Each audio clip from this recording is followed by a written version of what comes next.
What's good in the hood, YouTube? This is Crazy Samurai 71 here for another video. Today I'm bringing you a video on Power Rangers Ninja Steel. Power Rangers Ninja Steel is going to be coming out this weekend, January 21st, which I am very much so excited for, especially since we just got a recent sneak peek exclusive video for the first episode of Power Rangers Ninja Steel Return to the Prism. Now, you may be wondering, why did I make a video about this specifically? This trailer is pretty interesting for a lot of reasons. In this little sneak peek, I guess you could say. What it features in it, let's just say this much, it gives a little bit of information on the Rangers that aren't just Brody. For those that might remember the first clip that we saw of Ninja Steel, where we got to see Brody inside the base, and that was cool and all that, and we got to, inside the villain base, and you know, him interacting with Ripcon, you know, and Redbot, which was cool. This shows the other four Rangers, and what's really interesting about this is what it does with how it works is that they start off with focusing on Preston coming out of a school bus. He is a magician. Now, many people have been hearing about this. Yes, he's all into being a magician. And you may be wondering, why did they choose to do that? Is that supposed to connect to the Japanese show? Yes, it is technically, because in the Japanese show he did have magical talents. It's not like he didn't have magical talents before. This isn't something that they just kind of threw in there. It actually is something that is connected to the Japanese show. So please be aware, it's not like they're just trying to do something silly. They're making him silly, but the character that he's based off of was a serious character, so they decided to make him a more comedic magician character, obviously. And so what happens is that obviously he's coming out of the school bus, and you see him coming out, and he ends up causing a couple of girls to have to wait for him to get his handkerchiefs or whatever that are like tied together undone from the bus, since it's caught on there. And so then what happens is that he's trying to like say like, oh, I have a magic show that's coming up the next day or so, and he's trying to give out these flyers to different people that pass him by. Then what happens is we end up seeing Haley and Calvin. Haley is trying to start up Calvin's truck, and Calvin is doing some engineering and tweaking the engine and trying to get it started. So he ends up fixing it. Haley puts it in gear and it works. And then what happens is that suddenly we see Sarah come in on a hoverboard that she's made. And what's important to understand here is that then, at that moment, it makes a lot of sense. It's very interesting, because first of all, you have to remember something. The truck that they're trying to fix is Calvin's truck, and the truck is yellow. So, if you know the Zords, yellow truck, that's what it's supposed to be based off of, like some sort of truck. You then see in the back of the truck there is a wolf, like a real wolf, not like the Zord wolves. A real wolf is in the back, and it's like a white, you know, it's like a, you know, a husky basically. And you can see that that's supposed to represent Haley. Also, you end up seeing that she's coming on this hoverboard, and the hoverboard, if you look on the edge, on the side portions of it, it is the train, basically. It's the train Zord that Sarah has for the Pink Ranger Zord. So there is logic to it. The only one that we really have no idea what the connection to yet is Preston's. All the others, it makes sense. All we know is he's blue. There hasn't been any clear identification how they're going to represent a dragon, but maybe he'll pull something out of his hat that will turn into a dragon. Other than that, I see no other way that they would be able to do a dragon very easily. But it is interesting. So then what happens is that he ends up jumping over Calvin's head, because she ends up jumping over Calvin's head because he's in the way of her hoverboarding, and he could have gotten hit, but she manages to jump over him and avoid him.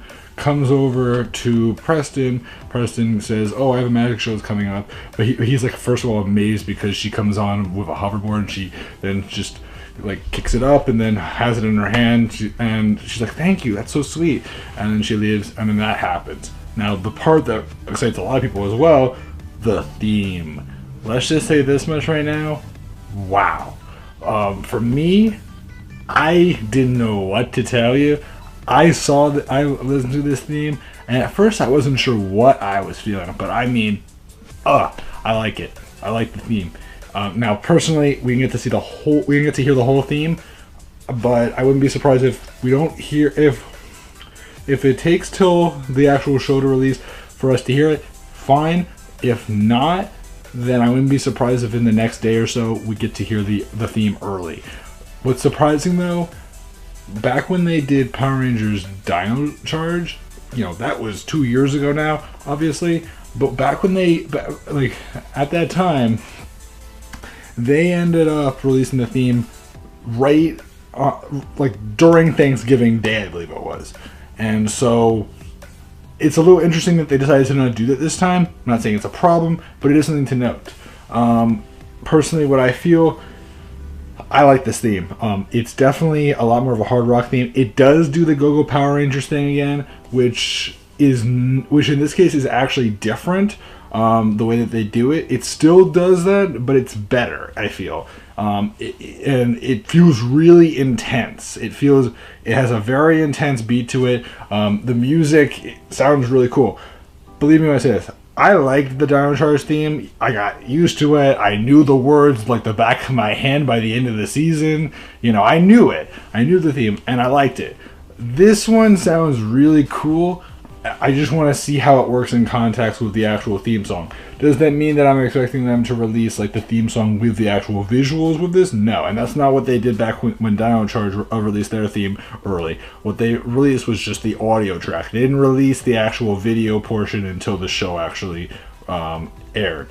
So if they choose to, like in the next day or so, release the theme without the actual visual portion, that's fine, and that will be able to allow me to interpret things a little bit better. I like what was shown. I like what I heard. I like the look of a lot of different things. I think that this show seems like it's trying to do more and more when it comes to improving where things may have not come across as well in prior seasons that the Neo Saban era has suffered in. And I feel like this one has so far, as far as the Neo Saban era, made me the most excited so far. You have to understand something. When I watch these seasons, I look and I see, does it inspire me? Does it make me interested like seasons that came before the Neo Saban era? Seasons that came from Mighty Morphin all the way to RPM. What is it that they can do to get that kind of hype that people love? Now, don't get me wrong. I think that there were certain seasons that have happened during this era that have been great, and I think that there have been certain episodes that have been great. But I think that it's important to understand something, that in order for us to really love it, it has to be great. It has to be awesome. You have to love it. You have to say, I can watch this again and I won't be bored. And to me, this is looking really exciting. Now, don't get me wrong, could be terrible, but I'm really optimistic right now. It obviously hasn't even aired yet. We've already gotten descriptions of certain episodes, and I'm looking forward to also seeing Gold come in when he is introduced. But if they can do this well, if they can make this a cool season, a fun season, one that we can enjoy, that's going to be great. For those that do not know, I will be posting a video by the end of the week, probably on Saturday, for the first episode of Power Rangers Ninja Steel. As far as a review goes, I will tell you this much right now, I am looking forward to it so much. So I cannot wait for this season to start up, and I cannot wait to see how this season does. I am very excited. I am very excited to see what they do with Ninja Steel, and it's going to go all the way up until the week right before the movie, which means that we are going to have stuff going on in that way. Then eventually, what do you call it? Q-Ranger's going to come out, and that's going to come in February. And then, as I said, movie's going to come out, and then we'll have that. We'll know that it's out, and we'll be able to enjoy everything and reminisce about everything that's come out and say, is this good or is this bad? And I want to hope it's good. So that's been it for me, guys. Please remember to like, comment, subscribe. Tell me what you guys think of the trailer. I am going to leave a link in the comments below, probably just to make sure that you guys are aware that if you check the description, you will be able to find the actual video, which I will tell you this much right now is definitely worth watching. If you want to wait till the show actually releases, that's fine too, but I would definitely suggest watching it just to get a sense of what you feel just from a minute and a half of video. Leave your comments below. It's been it for me, guys. So until then, guys, I'm Crazy Samurai 71, and goodbye.